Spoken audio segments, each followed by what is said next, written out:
Baik, kepada kelompok 3 dipersilakan untuk presentasi. Oke, baik, saya mulai. So, good morning everybody. Now we are from third group. We'll explain about teacher competency and certification. Next. But before that, let us introduce ourselves first. My name is Niputusiana Divalarsati. My student ID is 211202114 and 4. And my partner Dia, please introduce yourself. My name is Niluputudia Raspadewi with my student number 21120211140. Okay, next. Okay, so there's two material that we explain. The first one is teacher competency. Next. Okay, so teacher is an educator who teaches from early education to high school education. This profession has a very important role in the welfare of life and of the nation because its main task is to educate, teach, guide, and directing students who will later become the successor of the Indonesian nation. Therefore, a teacher must have competence in order to be able to carry out his duty properly. Next. Undang-Undang Nomor 14 Tahun 2005 tentang Guru dan Dosen, Pasal 10 Ayat 1, yang berbunyi, kompetensi guru sebagaimana dimaksud dalam Pasal 8 meliputi kompetensi pedagogik, kompetensi kepribadian, kompetensi sosial, dan kompetensi profesional yang diperoleh melalui pendidikan profesi. All these competencies must possessed by all teachers, both early childhood and high school teachers. Now I will explain all the competencies. Next, the first one is pedagogic competency. Pedagogic competency is the ability of teacher to understand student, design system, and implement learning, evaluate learning outcomes, and develop students to explore various potential obtained. The example are understanding student in depth, be it behavior, character, interest, talent, and skill. Then designing lesson regarding what things should be done when learning. The third one, implementing learning. Teacher must be able to carry out learning. How the teacher realize the learning plan has been made. Then design the carry out learning evaluation. Also develop student. Teacher must be able to develop student both academically and non-academically. The second one is personality competence. Personal competence with the personal ability of teacher that reflect the exemplary personality for student. In addition, teacher must also be able to shape the personality of their student for their own student. Here are some personality to watch out for. The first one is the teacher must have a stable personality according to the norms. Mature personality, showing independence and work ethic as a teacher. Then authoritative, positive behavior with high intellectual knowledge in order to have good behavior respect. The third one is professional competency. Professional competency is mastery of learning material broadly and in depth, including mastery of curriculum, material in school subject, and the scientific substance in overshadow the material, as well as mastery of the structure and scientific methodology. An example of unmastered professional competencies is mastering the material and studying the scientific pattern of the material, then mastering standard competency and competency dasar, then learning material, be creative so they are easy to reach, and the last is utilizing information technology for communicating and self-development. The competencies number 4 is social competencies. It's the ability of effective educator to communicate and socialize well with student, education staff, parent, and the community. An example of social competencies is communicate effectively, empathically, and politely. Then adaptable. And the last one is able to communicate verbally and in writing. That's all from me. The next material will be explained by Dia.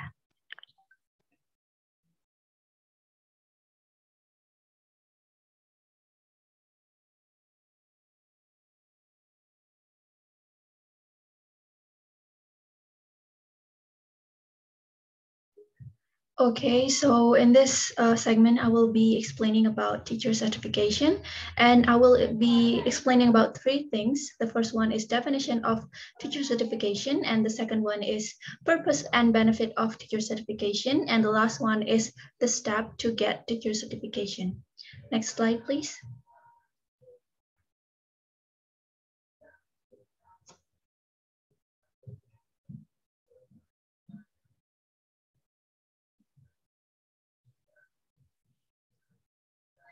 Okay, definition of certification.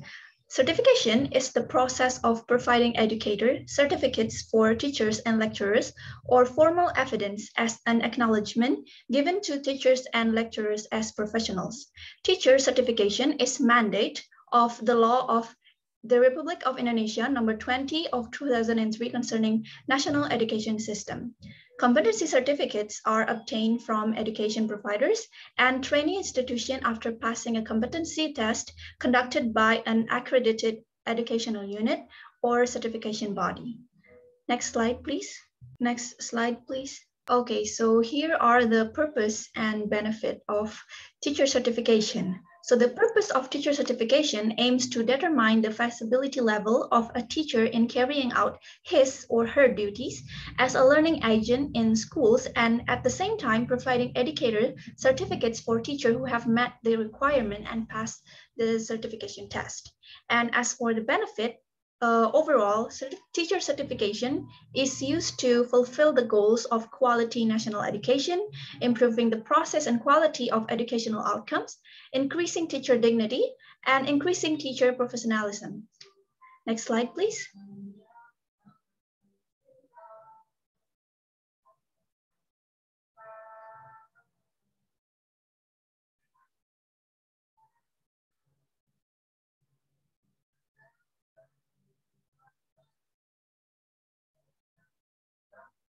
Okay, so generally there are three steps or three ways to get certification in any sort of or form. And the first one is the writing test. Writing test is used as an evidence of cognitive competence, can be used as a basis for judging whether his or her ability meets the minimum standard required or not. And second is the performance test. Performance test is used to test the ability of teachers in the practice of transferring knowledge to the students. And the last kind of test is portfolio test. Portfolio assessment is used to acknowledge experience in teacher professionalism in the form of document that is related to teaching. Okay, last slide, please.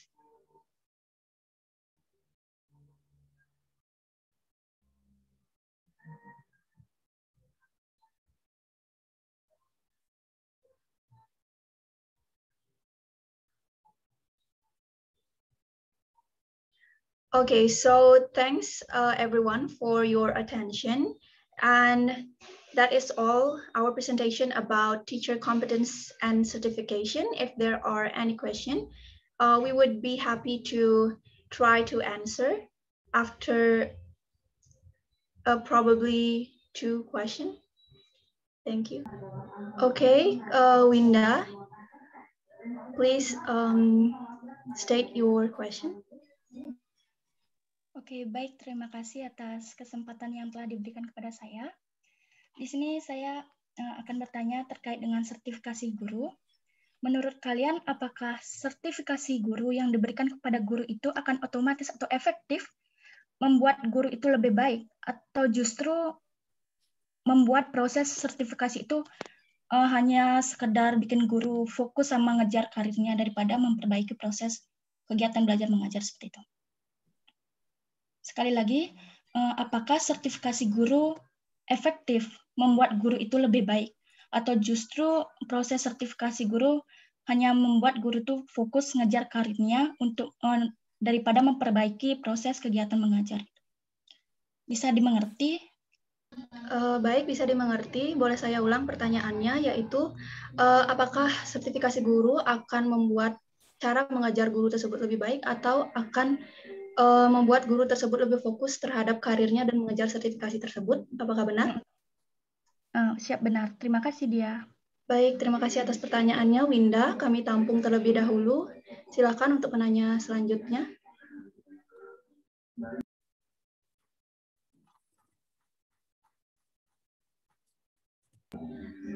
Baik, untuk Nitya, silakan pertanyaannya.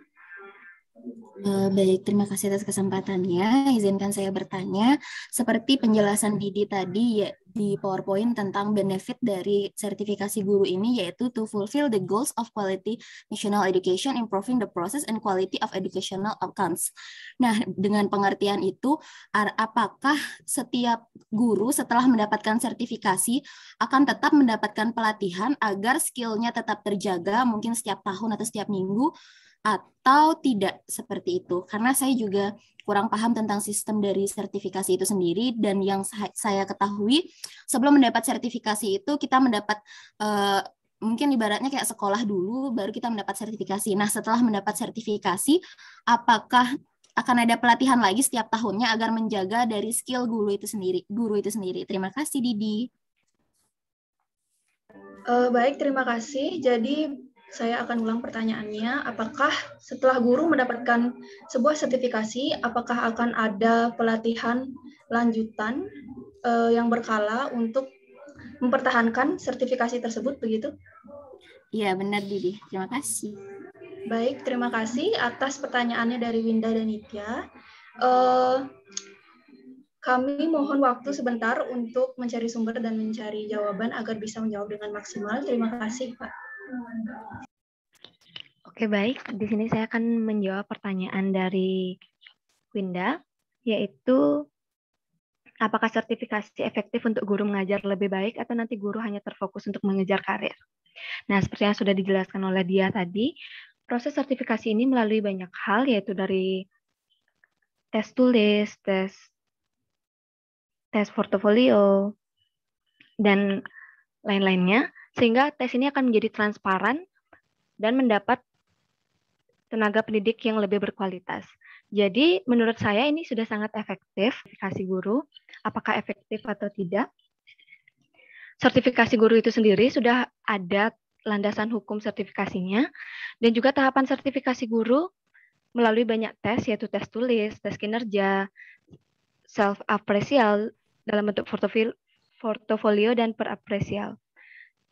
Sehingga nantinya tes ini juga akan menjadi lebih transparan dan kualitasnya lebih terjamin. Jadi tes ini cukup efektif, sertifikasi ini cukup efektif bagi guru, sehingga nanti ke depannya bisa mengajar anak didiknya menjadi lebih baik. Sekian, Pak.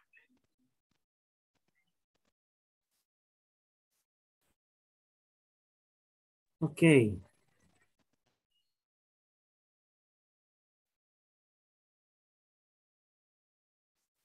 Baik, kita lanjutkan jawaban Ya, ke pertanyaan nomor 2. Silakan, Didi. Baik. Do you have anything to say? Yes, sir. Do you have anything to add or to say? I think Sienna answer sums up pretty much about everything that is need to be answered from Winda's question. So I don't have any addition to her answer, sir. Berdasarkan undang-undang, guru dan dosen untuk menjadi guru semenjak berlakunya undang-undang tersebut dituntut untuk mengikuti program PPG, ya, pendidikan profesi guru. Ada di papermu kan? Ya, dalam undang-undang itu guru itu kalau mau menjadi guru, seorang calon guru kalau mau menjadi guru memang harus mengikuti program pendidikan profesi guru atau PPG, ya. Dan untuk menjadi guru pun tidak mesti harus lulusan LPTK, Lembaga Pendidikan Tenaga Kependidikan. Seperti kita, UNIKSA, ya, tidak mesti harus dari UNIKSA. Dari lulusan perguruan tinggi lain pun boleh. Tapi perbedaannya adalah ketika kita lulus dari LPTK, ya, UNIKSA, itu Anda memiliki waktu tempuh untuk PPG-nya singkat sekali. Ya, kurang lebih 1 tahun.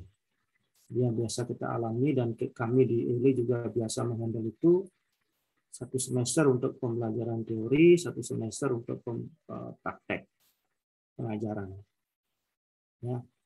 Tetapi bagi yang calon guru bukan berasal dari LPTK, non LPTK, bisa dari UNUD gitu ya, lulusan sarjana sastra Inggris gitu, boleh mengajukan diri untuk menjadi guru, tetapi harus mengikuti PPG juga ya dalam kurun waktu lebih dari 1 tahun karena mereka tidak dibekali dengan pengetahuan pedagogik ya, pedagogi terutama pedagogi sebenarnya. Jadi kemungkinan bisa menempuh 1,5 di atas 1 tahun yang jelas ya. Nah, itu dulu ya, sehingga untuk memenuhi harapan dari Undang-Undang Guru dan Dosen ini diberikanlah sertifikasi guru-guru. Ya, yang namanya sertifikasi adalah semacam tunjangan ya. Tunjangan profesi yang besarannya kurang lebih 1 kali gaji. Ya, ini dalam rangka untuk menghargai kita sebagai guru. Ya, nah ini PPG hanya berlaku atau terjadi selama 1 kali saja, ya, dan itu pun untuk calon guru yang ingin mengajukan sertifikasi ini harus memang memenuhi beberapa persyaratan, ya, kurang lebih mengajar mungkin 5 tahun secara berturut-turut tanpa jeda, tanpa henti, ya, dan memang berasal dari disiplin ilmu yang sama. Kalau Anda misalnya disiplin ilmunya bahasa Inggris, kemudian di sebuah sekolah Anda honor jadi guru penjaskes, itu tidak dimungkinkan seperti itu. Jadi harus linear, ya.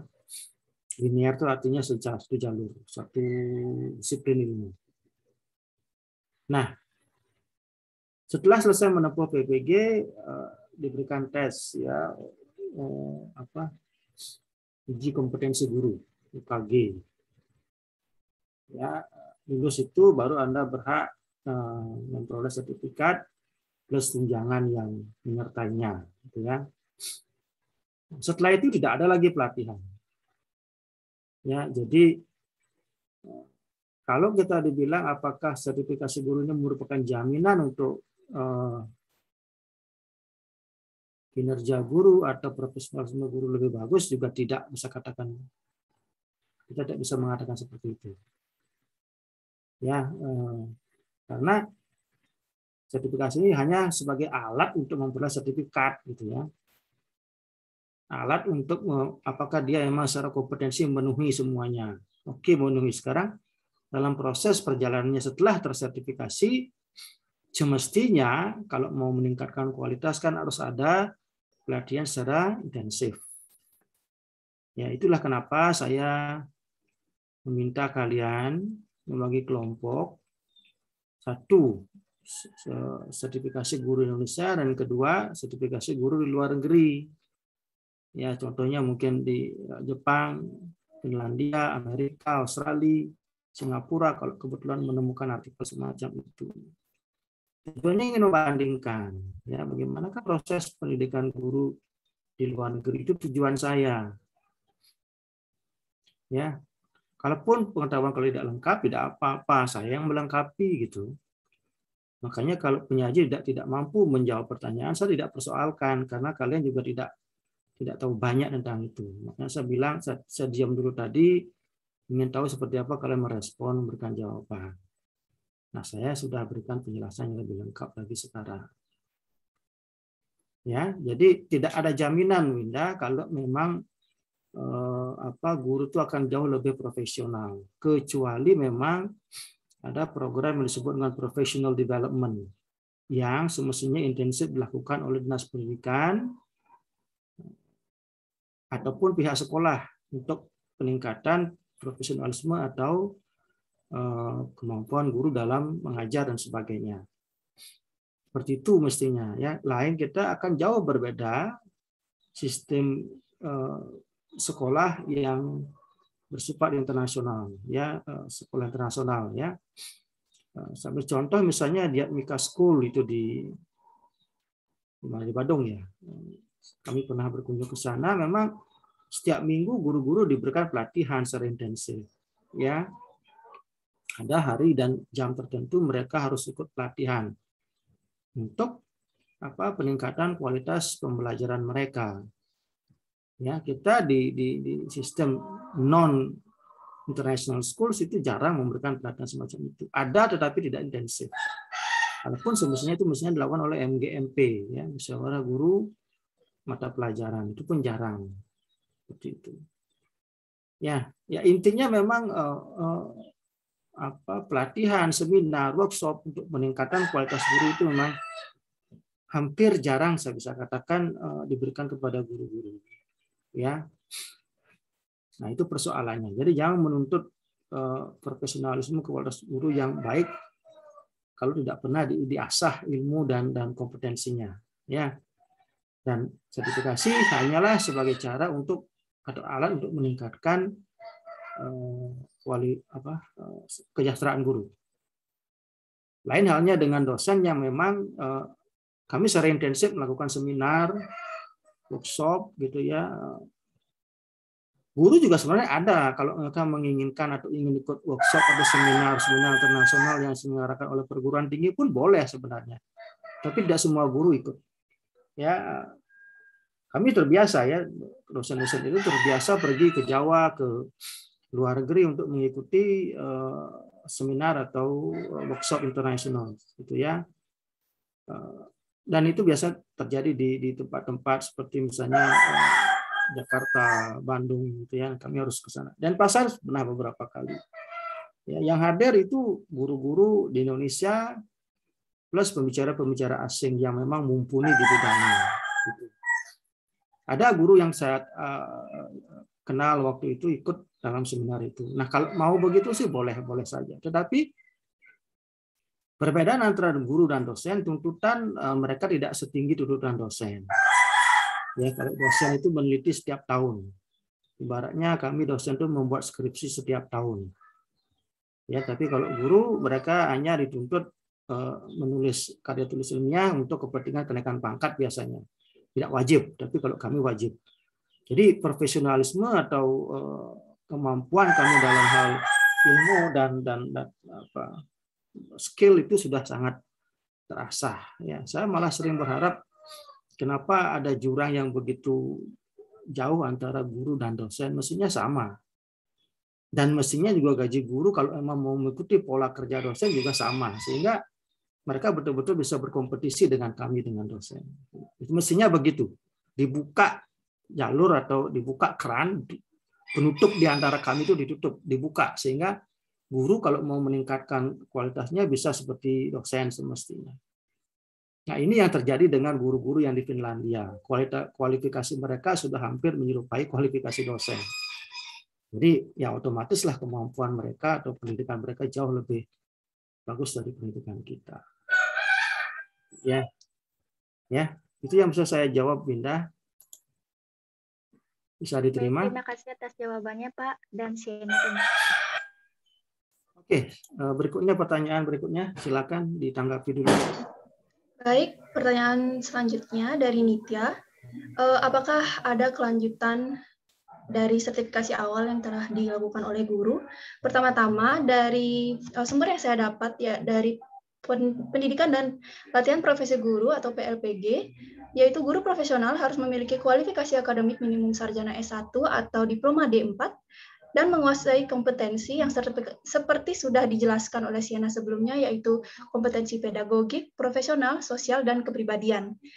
Dan sesuai dengan penjelasan Bapak sebelumnya, yaitu sertifikasi guru hanya dilakukan sekali dalam karir guru tersebut dan dilakukan sesuai dengan syarat-syarat tertentu yang telah menyesuaikan kompetensi dan sertifikasi yang telah diperlukan. Terkait dengan pelatihan kelanjutan setelah sertifikasi tersebut sesuai yang telah dijelaskan oleh Bapak tadi dan juga sumber-sumber yang telah saya dapatkan, yaitu dari Dinas Pendidikan atau institusi terkait sendiri dari negara kita tidak ada pelatihan, workshop, atau seminar yang wajib dilakukan oleh guru-guru yang telah mendapatkan sertifikasi. Oleh karena itu, tidak ada pelatihan kelanjutan dari Dinas Pendidikan itu sendiri dalam mempertahankan kredibilitas dan profesionalisme guru setelah mendapatkan sertifikasi. Akan tetapi, kembali lagi kepada individu-individu guru tersebut apabila ingin mengikuti suatu pelatihan, seminar, atau workshop, masih ada pelatihan atau seminar yang dilakukan oleh organisasi-organisasi di luar dari organisasi-organisasi kepemerintahan. Sekian pertanyaan dari saya.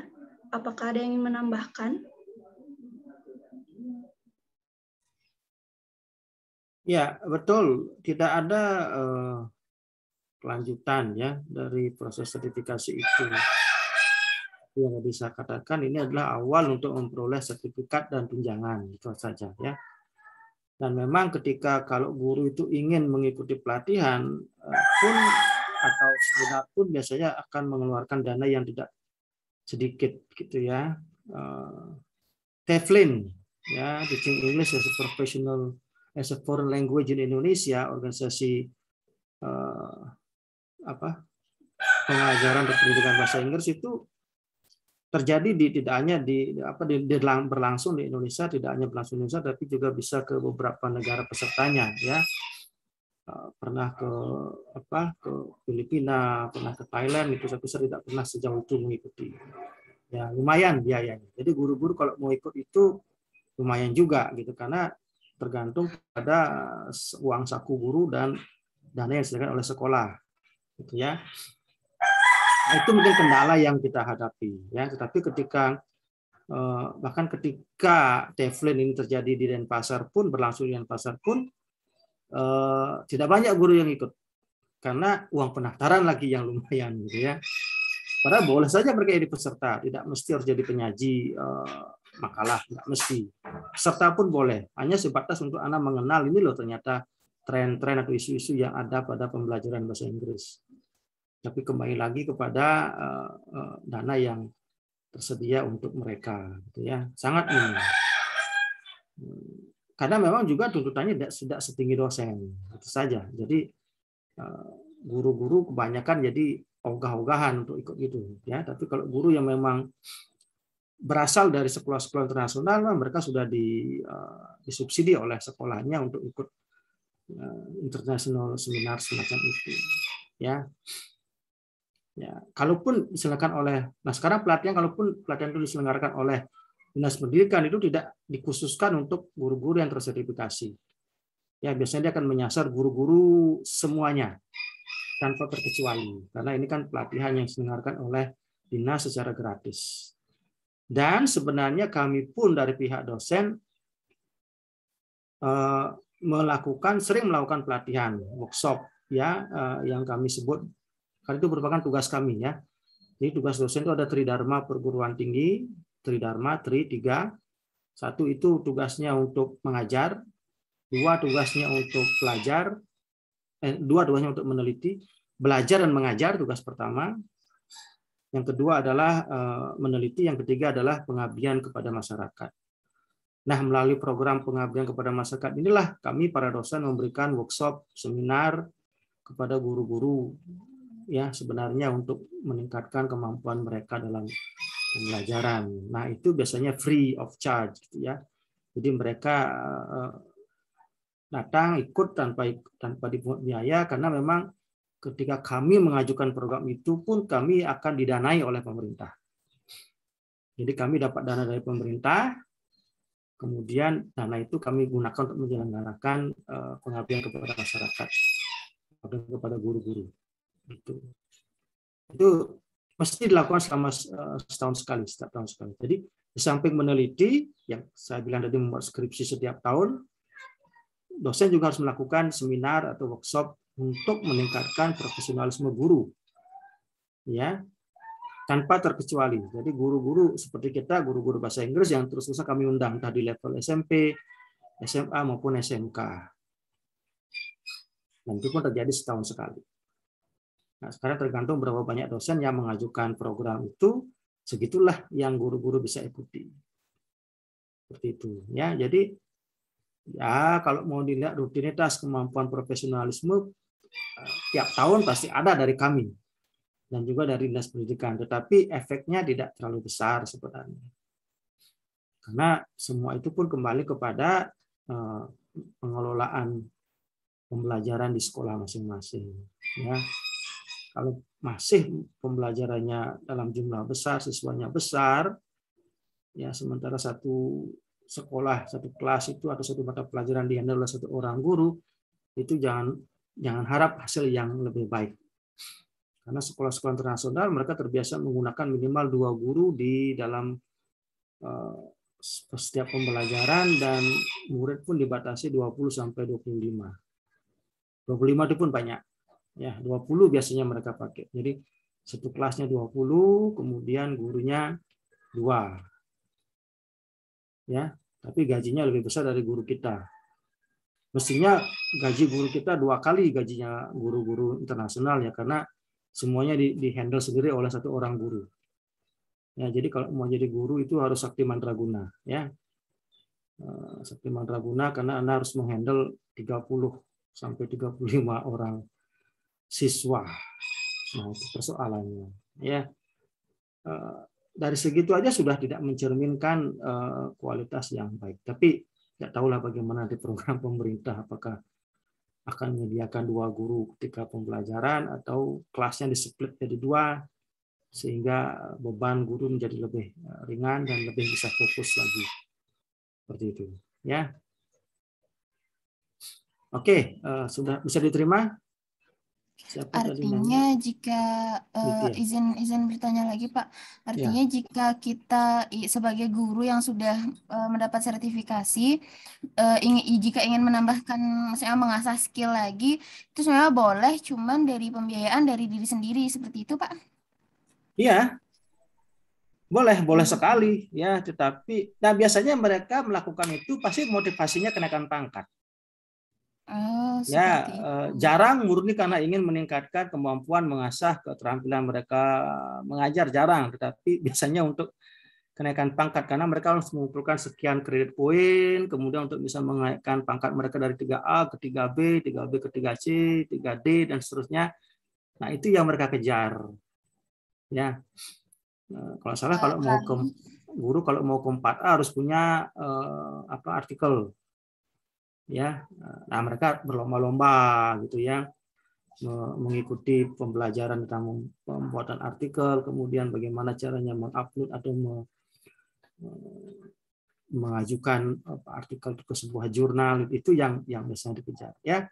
Motivasi mereka biasanya hanya untuk kenaikan pangkat. Sebenarnya sih sama dengan dosen, ya, sama dengan dosen yang kenaikan pangkat. Tetapi guru dan dosen yang memang betul-betul menjiwai pekerjaannya sih tidak mengharapkan itu, tidak terlalu ambil pusing itu, yang penting mereka berkarya, gitu ya.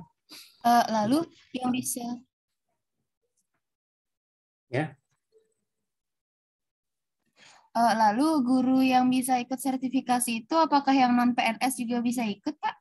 Ya, atau guru, khusus yang CPNS saja?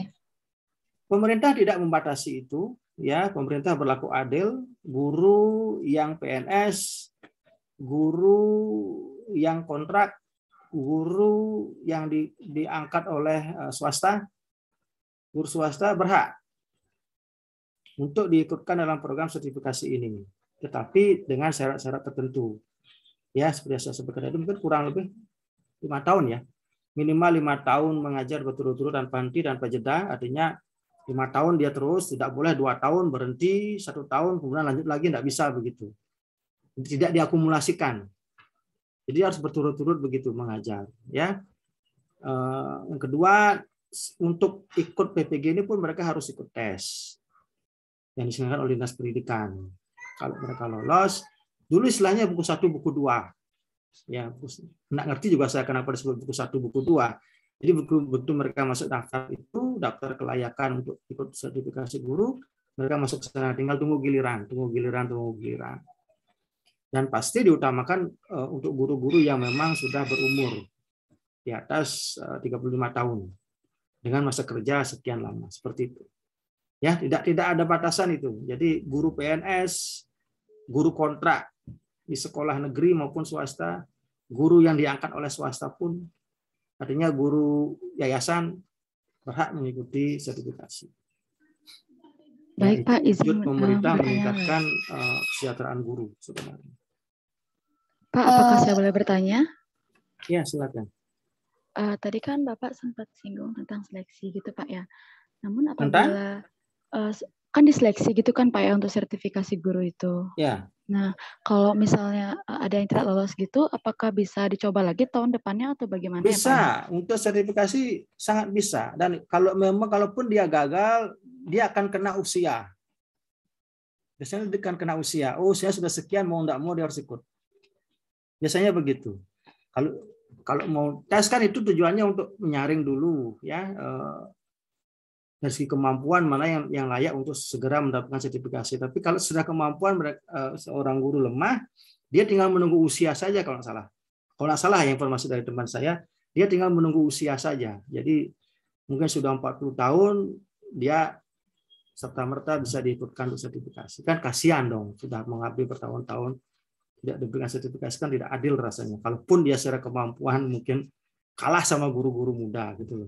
Ya. Betul, Pak. Namun setiap tahunnya apakah ada limit atau kuota itu, Pak? Kalau boleh tahu berapa Pak ya? Ada kuota.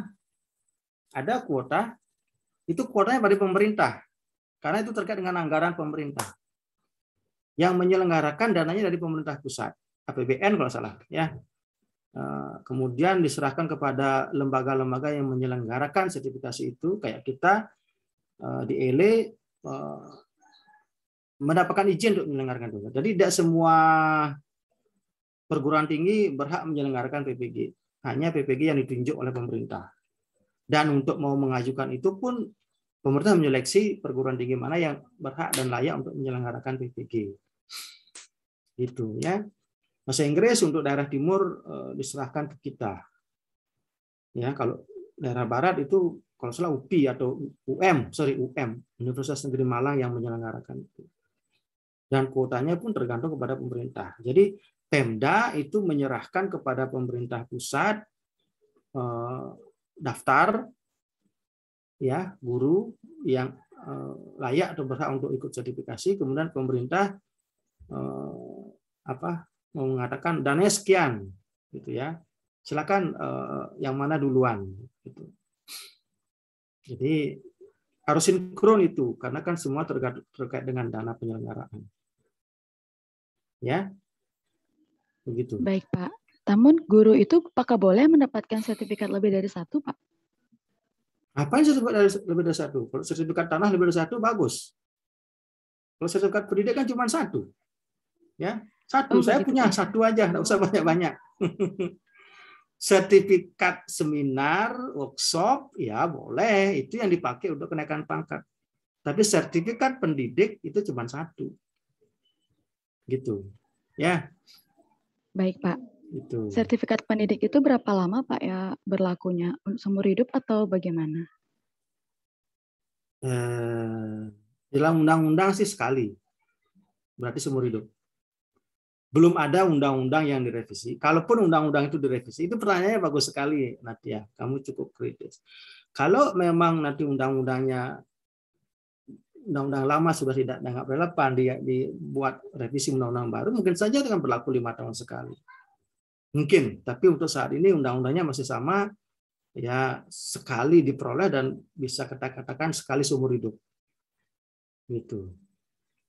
Ya, tidak ada proses degrading, artinya kalau misalnya gurunya kemampuannya mengajar menurun itu akan dicabut sih belum ada. Kalau di luar negeri luar biasa begitu ya. Kalau Anda berkinerja buruk menurun ya dicabut. Ya, kontraknya dicabut. Itu. Tidak semua guru di seluruh dunia ini PNS ya, ada guru-guru kontrak di beberapa negara itu guru-guru kontrak dia. Jadi dia berhak loncat-loncat sana kemari. Ya, itu pun terkait dengan kesejahteraan yang ingin dia peroleh. Misalnya saya seorang guru Finlandia yang jadi sekolah A gitu ya, dibayar, punya pengalaman bagus, tetapi ada guru lain, ada sekolah lain yang menawari saya untuk bekerja sana dengan tawaran yang lebih tinggi, ya pasti saya mau. Itu kan semua tergantung pada profesionalisme kita, seberapa profesional kita bisa bekerja. Tapi kalau kita di sini tidak bisa begitu, ya. Ya, pokoknya seumur hidup lah, kita sejahtera seumur hidup, gitu ya. Katakanlah begitu. Ya, tidak ada sebenarnya semacam evaluasi terhadap kinerja kita, tetapi bagi saya itu pun belum sangat efektif. Hanya sebatas dokumen, sebatas kertas. Ya. Oke, ada lagi Natia? Satu lagi Pak, yang menjadi pertanyaan. Ini soalnya menarik banget Pak ya topiknya. Kalau misalnya nih Pak ya, guru yang telah disertifikasi, terus ternyata guru tersebut diangkat dalam jabatan pengawas sekolah, itu perlu nggak sih Pak disertifikasi lagi?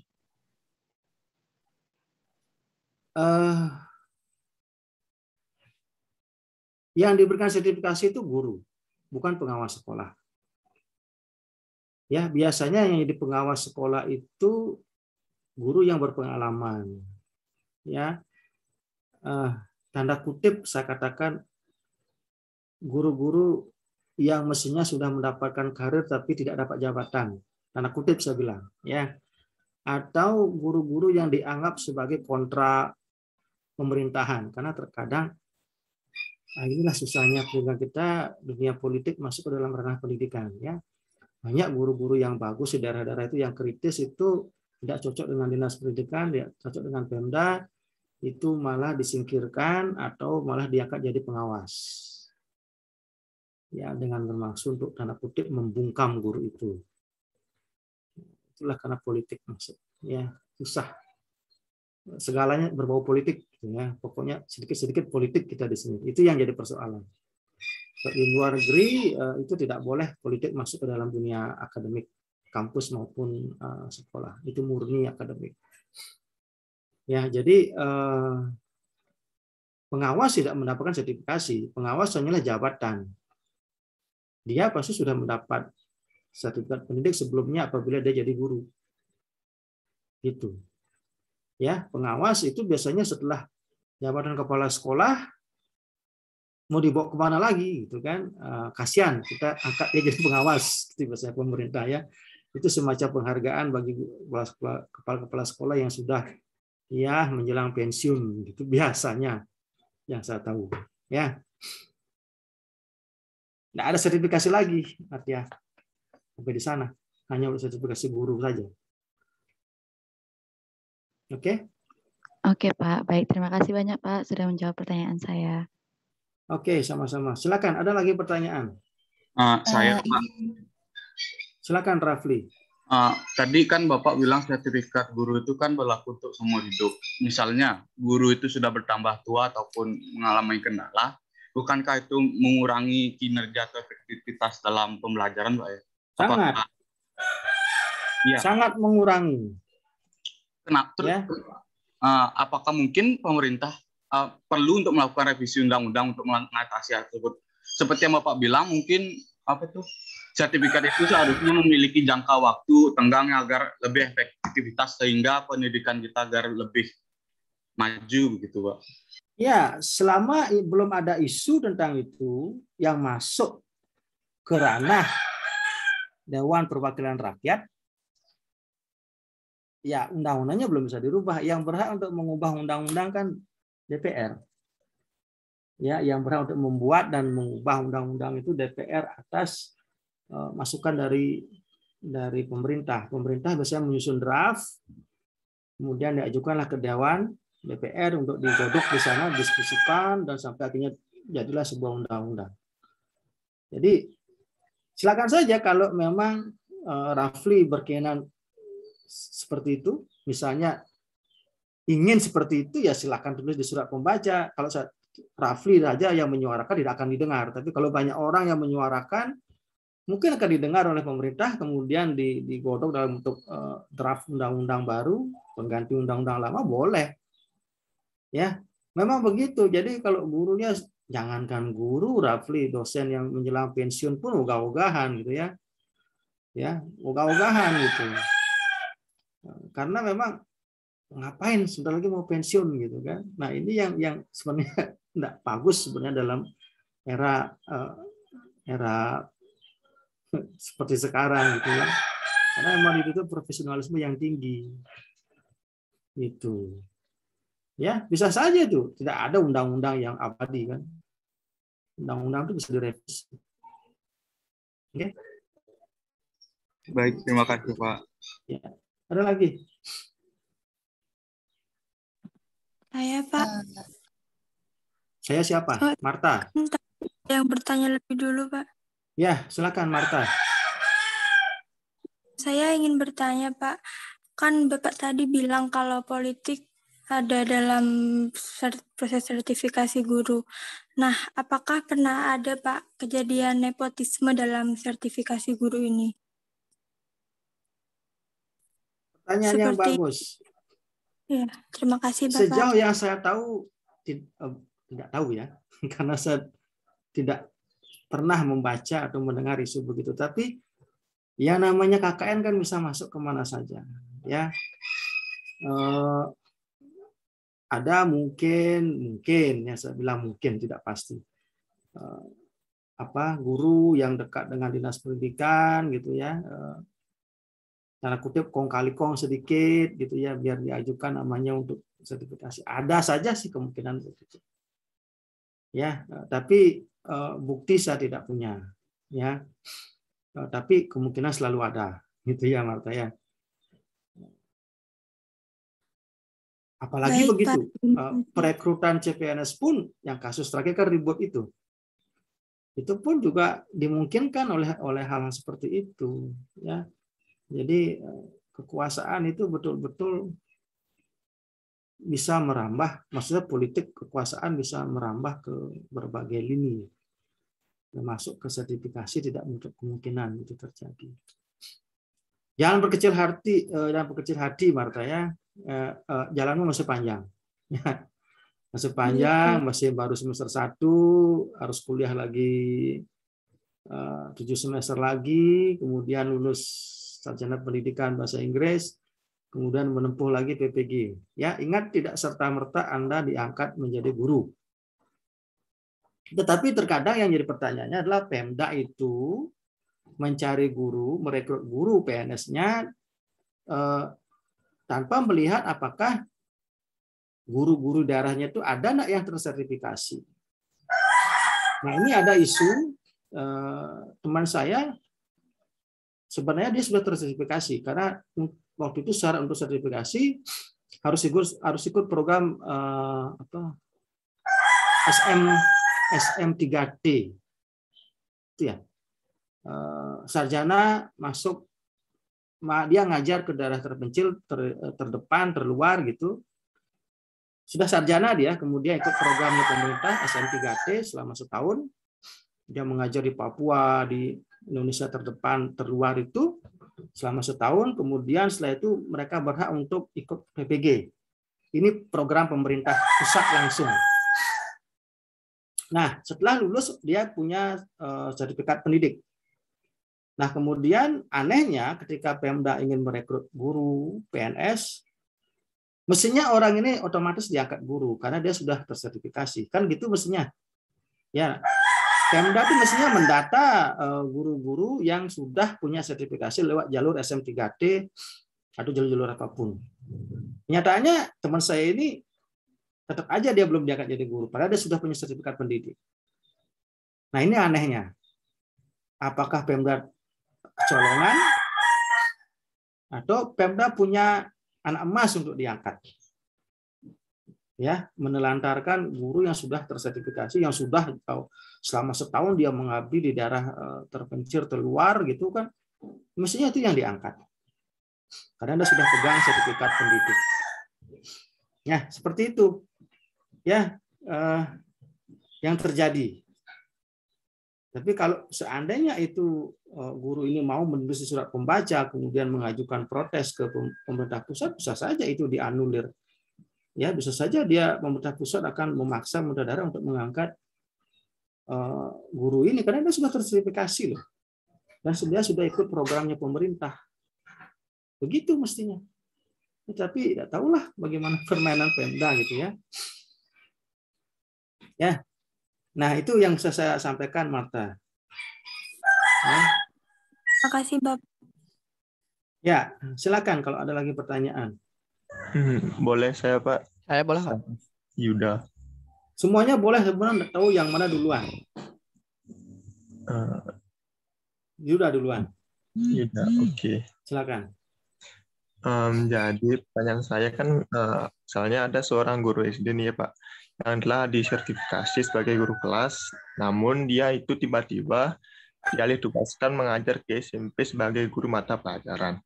Nah, pertanyaannya itu bagaimana sertifikat pendidik dan tunjangan profesinya, Pak? Kan mata pelajarannya itu beda SD dengan SMP, Pak.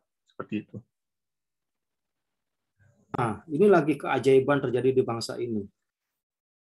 Ya, ini keajaiban, ini mujizat ini ya. Mujizat Tuhan yang Maha Kuasa gitu ya.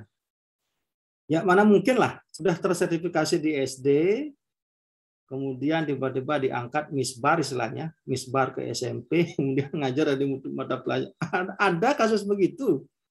Itu enggak boleh sebenarnya. Ya, dan itu otomatis sertifikat tidak berlaku dong, karena sertifikat itu dalam sertifikat sudah tertulis. Sudah tertulis di mana dia ditugaskan, kemudian sebagai guru apa. Inilah kehebatan kita Indonesia, dibuatkan aturan, kemudian mencoba untuk mengacak-acak aturan itu. Ya, miris kita. Miris sekali ya. Tidak sesuai dengan peruntukan kadang-kadang, dan semuanya itu sudah pasti terkait dengan politik. Ya. Politik ABS gitu misalnya, kalau si guru ini tanda kutip saya tidak mengatakan siapa, mungkin ya mampu menyenangkan dinas gitu, tolong dong misbar saya bawa ke SMP gitu ya, itu yang salah. Kalau itu jadi temuan pemerintah pusat, itu akan dianulir, dikembalikan lagi sebenarnya. Ya, mungkin pemerintah pusat kecolongan dalam hal itu. Ya, Yuda ya. Kalau kamu menemukan kasus seperti itu, tulis saja di surat pembaca atau di surat membaca di sebuah surat kabar, kemudian kirim aja ke pusat. Udah dianulir itu, enggak benar itu. Ya, jalurnya sudah beda. Gitu. Kalaupun SD, SMP itu di bawah Pemda, SMA itu di bawah provinsi, SD, SMP, Pemkab, SMA, SMK itu provinsi, tapi tetap aja jalurnya enggak benar itu. Banyak kasus begitu kok, dari SD misbar ke SMP, dari SMP misbar ke SMA. Banyak kasus begitu. Karji itu antara dari pemerintah pusatnya yang kecolongan atau dari pihak tertentu itu memang menginginkan untuk pindah profesi, Pak ya? Yang jelas aturan pusat sangat ketat dengan aturan, itu pasti kecolongan. Ya, hanya oknum inilah yang mencoba untuk meningkatkan karirnya. Padahal karir SD SMP kurang lebih sama sebenarnya. Ya, cuman gengsi ya. Gengsi antara jadi guru SD dan guru SMP gitu ya. Dan padahal kalau guru-guru, kalau mau kita lihat guru-guru negara manapun, semua itu sama, gaji mereka sama. Guru SD maupun guru TK maupun guru SMA itu sama sebenarnya. Karena mereka hidup profesionalisme. Mengajar guru TK pun tidak mudah. Coba guru SMA suruh ngajar guru TK, duluan sudah depresi dia. Sebaliknya kalau begitu, guru SD disuruh ngajar SMA, guru TK disuruh ngajar SMA, depresi juga, gitu loh. Karena mereka sudah terbiasa berinteraksi dengan anak-anak yang seperti itu, ya, tidak semudah itu. Karir nggak boleh begitu. Karir tetap di SD ya di SD, SMP, SMA.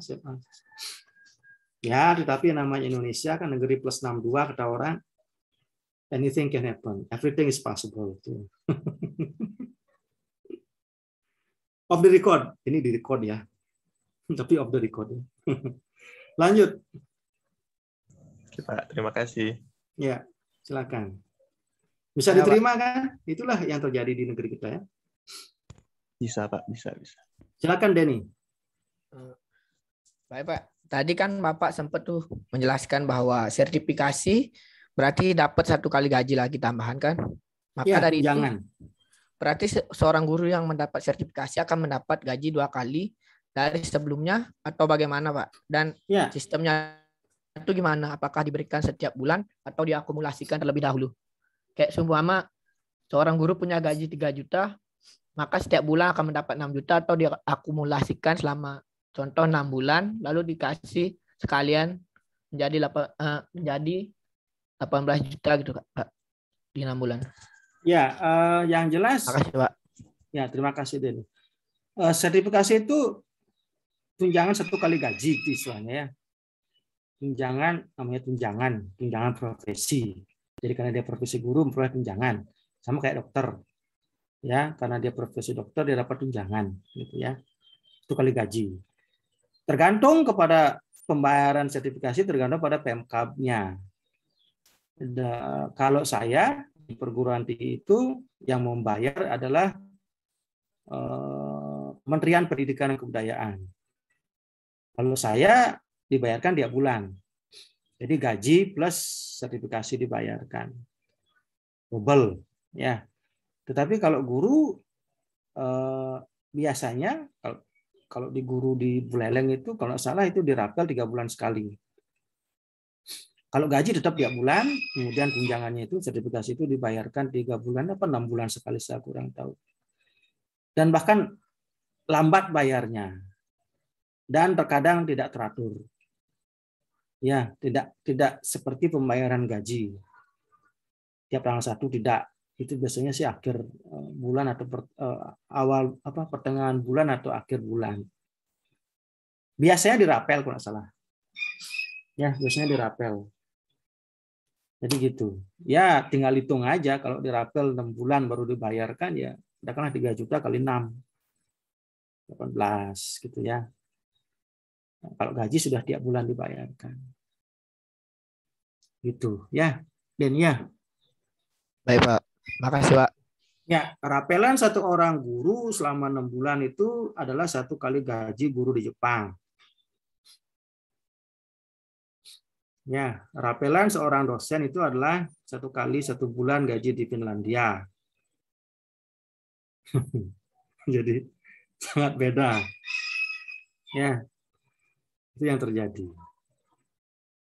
Ada lagi? Bisa diterima Denny? Bisa, Pak. Makasih, Pak. Ya, nanti tunggu aja tunjangannya Denny ya. Kapan cair ya? Ada lagi pertanyaan?